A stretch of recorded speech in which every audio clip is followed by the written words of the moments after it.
সবাইকে স্বাগত জানাচ্ছি আমাদের ক্রিক ফ্রেন্ডের নিয়মিত আয়োজনে। ঈদের একটা লম্বা ছুটি ছিল, সেই কারণে আমরা আপনাদের সঙ্গে কথা বলতে পারিনি, আপনাদের সামনে আসতে পারিনি। যেহেতু ঈদের ছুটি শেষ আর আজকে থেকে ডিপিএল শুরু হয়েছে। ক্রিকেটটা যদিও এই ঈদ চলাকালীন সময়টাতে ছিল, বিশেষ করে বাংলাদেশে তো যেহেতু ছিল না, সে কারণে স্বাভাবিকভাবে আমরা ওই ঈদ পালনে ব্যস্ত সময় পার করছিলাম। এখন যদি ঈদটা শেষ হয়ে গেছে, স্বাভাবিকভাবে আপনাদের সঙ্গে আবার নতুন করে যোগাযোগ করতে হচ্ছে, কথা বলতে হচ্ছে স্বাভাবিকভাবেই। তো যে জিনিসটা হচ্ছে যে আমরা আজকে যে বিষয়টাতে কথা বলবো, যে বেশ কয়েকদিন ধরে দেখা যাচ্ছে বাংলাদেশের যে পেস বোলিং কোচ আছেন আন্দ্রে অ্যাডামস, নিউজিল্যান্ডের সাবেক পেসার, তার সঙ্গে চুক্তি ছিল বিসিবির প্রায় 2026 সালের ফেব্রুয়ারি পর্যন্ত, অর্থাৎ টি-20 বিশ্বকাপ পর্যন্ত তার সঙ্গে চুক্তি ছিল। কিন্তু যতটুকু শোনা যাচ্ছে যে তার কাজে খুব বেশি খুশি হতে পারছেন না। বর্তমান যে বোর্ডের প্যানেলটা আছে, বিশেষ করে ফারুক আহমেদের যে প্যানেলটা আছে, সেই প্যানেলটা স্বাভাবিকভাবেই তার কাজে খুব বেশি খুশি হতে পারছেন না, এবং সে কারণেই সম্ভবত ওই চুক্তিটা, যে চুক্তিটা ছিল, যেটা ধরেন 2026 সালের ফেব্রুয়ারি পর্যন্ত, সেটার কন্টিনিউ হচ্ছে না, এবং সেটা খুব দ্রুতই সেই চুক্তিটা বাতিল হয়ে যাবে, এবং আন্দ্রে অ্যাডামসের সঙ্গে বাংলাদেশের পেস বোলিং কোচ হিসেবে থাকবেন না, এটা মোটামুটি ধরে নেওয়া যাচ্ছে। এখন কথা হচ্ছে, যদি তাকে সরিয়ে দেওয়া হয়, সেক্ষেত্রে বাংলাদেশের পেস বোলিং ইউনিটের দায়িত্বটা কে নেবেন? পেস বোলিং গ্রুপের যে আপনাকে নার্সিং করতে হবে, আপনাকে যে জাতীয় দলের যে সময়টা এখন বাংলাদেশের পেস বিপ্লব চলছে, আপনি যখন ধরুন তাসকিন আহমেদ, ইবাদত হোসেন, মুস্তাফিজুর রহমান, তার সঙ্গে আপনি শরীফুল, তানজিম হাসান সাকিব, ইবাদত হোসেন, হাসান মাহমুদ, নাহিদ রানা, মানে আপনি এখন প্রায় এক গাদা পেস বোলার খুঁজে পাবেন, যাদেরকে নিয়ে আপনি সামনের দিকে এগোতে পারবেন, স্বপ্ন দেখতে পারবেন। এবং লাস্ট কয়েক বছরে কিন্তু বাংলাদেশের যে কটা ম্যাচ জিতে গেছে বাংলাদেশ, সেই ম্যাচগুলোতে কিন্তু এই পেসারদের সবচেয়ে বড় একটা ভূমিকা ছিল। আমরা বেশ কিছু ম্যাচে দেখেছি 9 উইকেট, 10 উইকেট, এই সবগুলো উইকেটে তারা নিয়েছে। আপনার লাস্ট যদি ওয়েস্ট ইন্ডিজ সিরিজটা দেখেন, সফরটা দেখেন, সেখানেও কিন্তু তাসকিন আহমেদ এবং নাহিদ রানা দুটো ভিন্ন ভিন্ন ইনিংসে 5টা করে উইকেট নিয়েছিলেন। তারা প্রথমবার টেস্টে 5 উইকেট নিয়েছিলেন। যে জিনিসটা হচ্ছে যে এই টিমটার, বা এই যে এত সুন্দর বাংলাদেশের পেস বোলিংটা বর্তমান সময়ে যারা প্রশংসা সবাই করছেন, তাদের দায়িত্বটা আসলে কে নেবেন? সেক্ষেত্রে বেশ কিছু নাম তো অবশ্যই এখন পর্যন্ত সাজেস্টেড হয়েছে, মানে আলোচনার টেবিলে আছে বেশ কিছু নাম। যেখানে আমরা একদম শুরুর দিকে যে নামটা দেখেছিলাম, সেটা হচ্ছে ওমর গুল, পাকিস্তানের সাবেক পেসার। তিনি 2020 সালে খুব সম্ভবত ইন্টারন্যাশনাল এবং সব ধরনের ক্রিকেট থেকে খুব সম্ভবত তিনি অবসর নিয়ে নেন, এবং তার পরবর্তী সময়ে তিনি বেশ কয়েকটা দলের সঙ্গে তিনি কাজ করেছেন। পিএসএলে তিনি কাজ করেছেন, কোয়েতা গ্ল্যাডিয়েটর্সের হয়ে, তার পাশাপাশি তিনি আফগানিস্তান জাতীয় দলের হয়ে একটু খণ্ডকালীন সময় তিনি কাজ করেছেন। তার এই যেহেতু তিনি মানে তার যে আপনি যদি ক্যারিয়ার দেখেন জাতীয় দলের সময়টাতে, তিনি কিন্তু ওই ডেথ ওভারের জন্য বেশ স্পেশালিস্ট হিসেবে ছিলেন।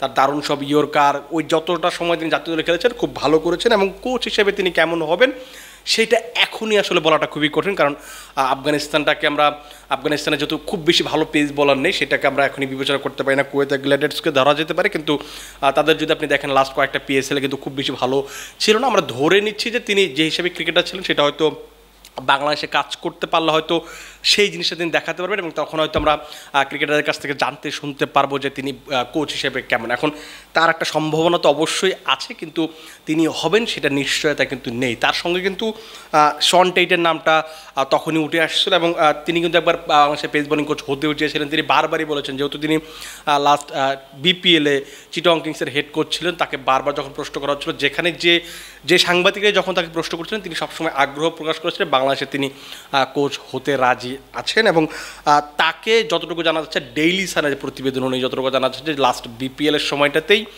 বিসিবির একজন অফিসিয়ালস বা বিসিবির পক্ষ থেকে শন টেটকে অ্যাপ্রোচ করা হয় যে তিনি বাংলাদেশের পেস বোলিং কোচ হতে চান কিনা। তখন কিন্তু তিনি ইতিবাচক একটা উত্তর দিয়েছিলেন। তার মানে এই আলোচনাটা একটা অনগোয়িং একটা আলোচনা চলছে। আপনি যদি তার পরবর্তীতে দেখেন, আজকে যে জিনিসটা দেখা গেছে, যে তারপরে যে অ্যালান ডোনাল্ডের নামটা এসেছিল, তাকেই খুব সম্ভবত বাংলাদেশের এই অঞ্চলের মানুষ খুব সম্ভবত ডোনাল্ডকে বাংলাদেশের পেস বোলিং কোচ হিসেবে দেখতে চাইবেন। কারণ 2023 বিশ্বকাপের পরে তার সঙ্গে কিন্তু চুক্তি বাড়ানোর একটা প্রস্তাব ছিল বিসিবির, কিন্তু তখনকার বিসিবির সঙ্গে তার কিছু ঝামেলা ছিল। বিসিবির অনেক কাজ কিংবা হাতুড়ি সিংয়ের কাজ তার পছন্দ ছিল না, সে কারণে কিন্তু তিনি সেই সময় চুক্তি না বাড়িয়ে দেশে ফিরে গিয়েছিলেন। এবং যে জিনিসটা দেখা গেছে, যে তিনি যদিও বাংলাদেশের চাকরিটা ছেড়েছিলেন, কিন্তু সবসময় তিনি বাংলাদেশের ক্রিকেটকে ফলো করতেন, ক্রিকেটে দেখতেন, এবং খোঁজ খবর রাখতেন, এবং যার ফলে তিনি কিন্তু সবসময় যখন বাংলাদেশের ভালো রেজাল্ট করতো তখনই তিনি তার আপনি টুইটার দেখবেন বা তার যে সামাজিক যোগাযোগ মাধ্যম হ্যান্ডেলগুলো আছে সেখানে আপনি দেখবেন সেখানে সবসময় বাংলাদেশের প্রশংসা করেন। শুধু তাই নয়, তিনি কিন্তু সেই সময় যখন চাকরি ছেড়েছিলেন তখন কিন্তু তিনি বেশ কয়েকটা ইন্টারভিউতে আমাদের সাথে যখন ইন্টারভিউ দিয়েছিলেন তখনও তিনি বলেছিলেন যে তাদের একটা হোয়াটসঅ্যাপ গ্রুপ আছে এই ইবাদত, তাসকিন বা মুস্তাফিজুর রহমানদের নিয়ে, তিনি এই হোয়াটসঅ্যাপ গ্রুপটা সবসময় রেখে দিয়েছেন। এবং যতটুকু আমরা জানি যে ওই গ্রুপটা এখনও আছে, ক্রিকেটারদের সঙ্গে এখনও তার যোগাযোগটা আছে। তার মানে তিনি মানুষ হিসেবে, কোচ হিসেবে কত ভালো সেটা নিশ্চিতভাবে এই ঘটনাগুলো থেকে আসলে বোঝা যায়। তিনি খুব সম্ভবত একদম টপ কন্টেন্ডার তিনি হতে পারেন, সেই তালিকায় আছেন। কিন্তু তার সঙ্গে শেষ যে নামটা যুক্ত হয়েছে, বিশেষ করে আজকে যখন কালের কণ্ঠ একটা প্রতিবেদন প্রকাশ করেছে যে সেখানে তাদের হেডলাইনটা এরকম টাইপের ছিল যে ডোনাল্ডের সঙ্গে আলোচনায় আছেন ওটিস গিবসন। আপনি যদি এই যে বাংলাদেশের পেস বোলিংয়ের যে এত উন্নতি, আমরা পেস বিপ্লব বলছি, এখন আপনি মানে 8 থেকে 10 জন পেসার পাবেন যাদেরকে আপনি চাইলে জাতীয় দলে খেলাতে পারবেন, একাদশে নামিয়ে দিতে পারবেন। এই ইউনিটটা তৈরির পেছনে কিন্তু এই ওটিস গিবসনের খুব সম্ভবত সবচেয়ে বেশি অবদান আছেন। তিনি অনেক দিন আগে, খুব সম্ভবত 20, 22, 21 এই সময়টাতে তিনি দায়িত্ব ছেড়ে চলে গিয়েছিলেন বিসিবি থেকে এবং বাংলাদেশ থেকে। তারপরে তিনি ইংলিশ কাউন্টিতে কাজ করেছেন, এখন তিনি কলকাতা নাইট রাইডার্সের অ্যাসিস্ট্যান্ট কোচ হিসেবে কাজ করছেন। তো তার এই পেস ইউনিটটা তৈরির পেছনে, বাংলাদেশের পেস বিপ্লবের পেছনে সবচেয়ে বড় একটা অবদান আছে। এবং এটা যদি আপনি এখন পেসারদের সঙ্গে কথা বলে দেখেন, বাংলাদেশের কোচিং স্টাফ কিংবা হচ্ছে বাংলাদেশের মানুষের সাথে কথা বলে দেখেন, যারা এই কাজগুলো খুব কাছ থেকে দেখেছেন তাদের সঙ্গে আপনি কথা বললে আপনি নিশ্চিতভাবেই সেটা একটা বড় ধারণা পাবেন। এবং তিনি যেহেতু আলোচনায় আছেন, এইখানে মনে হয় যে তিনিও খুব ভালো একটা কন্টেন্ডার, তিনিও হতে পারেন বাংলাদেশের পেস বোলিং কোচ। এখন জিনিসটা হচ্ছে যে বিসিবি এখন তাদেরকে যে চুক্তিটা দিবে বা যে প্রস্তাবটা দিবে, যে ধরনের রিকোয়ারমেন্টে থাকার কথা, সেই ব্যাপারগুলো যদি তাদের সঙ্গে ফুলফিল হয় সেটা হয়তো তখনই হয়তো আপনি চুক্তিগুলো হতে পারে। যতটুকু জানা গেছে ওই কালাই কণ্ঠের প্রতিবেদন থেকে যে বিসিবি চাচ্ছে তাদের দুজনের যে কোনো একজনকে যদি আবারও বাংলাদেশের ক্রিকেটে ফেরানো যায়, কারণ এই দুজনের সঙ্গে বাংলাদেশের পেসারদের, বাংলাদেশের ক্রিকেটারদের খুব ভালো একটা সম্পর্ক, বন্ডিংটা ভালো। পাশাপাশি তাদের যে কাজের এথিক্সের কথা যদি আপনি বলেন, তাদের যে পেসারদের নিয়ে, বাংলাদেশের পেসারদের নিয়ে তাদের যে ভাবনা, বাংলাদেশের পেসারদের উন্নতিতে তাদের যে অবদান, সেইটা অনেক বেশি বিসিবিকে পজিটিভ একটা ভাইব দিয়েছে। এবং সেই কারণে তাদের দুজনের অন্তত একজনকে, অন্তত মানে কি আসলে আপনার তো একজনকেই নিতে হবে, সেক্ষেত্রে এই দুজনই আসলে টপ প্রায়োরিটিতে আছেন। তাদের যে যার সঙ্গে তার বিসিবির চুক্তিটা মিল হবে বা বিসিবির চাহিদাগুলো পূরণ হবে, সেক্ষেত্রে হয়তো তাকেই নিয়ে আসা হবে। আমি 4 জনের আলোচনা করলাম, এই 4 জনের ভিতরে খুব সম্ভবত একজন হচ্ছেন, যেহেতু বাংলাদেশকে আগামী কয়েকদিন পরেই জিম্বাবুয়ের বিপক্ষে টেস্ট সিরিজ খেলতে হবে। এখন টেস্ট সিরিজের আগে বাংলাদেশ আসলে পেস বোলিং কোচটা নিয়োগ দিবে কিনা সেটা এখনও অজানা। কারণ আপনি যদি চিন্তা করেন যে ওটিস গিবসনকে যদি আপনি নিয়োগ দিতে চান, তাহলে সেক্ষেত্রে আপনি তো ওটিস গিবসন নিশ্চিতভাবেই আইপিএল চলাকালীন তিনি জিম্বাবুয়ে সিরিজটা করবেন না খুব স্বাভাবিকভাবেই। সেক্ষেত্রে আপনি হয়তো বলতে পারেন যে তাহলে তো ডোনাল্ডকে আপনি নিয়ে আসতে পারেন। এখন ডোনাল্ড ফ্রি থাকবেন কিনা বা ডোনাল্ড আসলে আসতে কতটা আগ্রহী, কিংবা বিসিবি যে জিনিসগুলো চাচ্ছে ডোনাল্ড সেগুলো দিতে প্রস্তুত কিনা, সেই ব্যাপারগুলো আসলে তাদের আসলে ইন্টারনাল একটা ব্যাপার, সেটা আলোচনা হলে হয়তো বোঝা যাবে।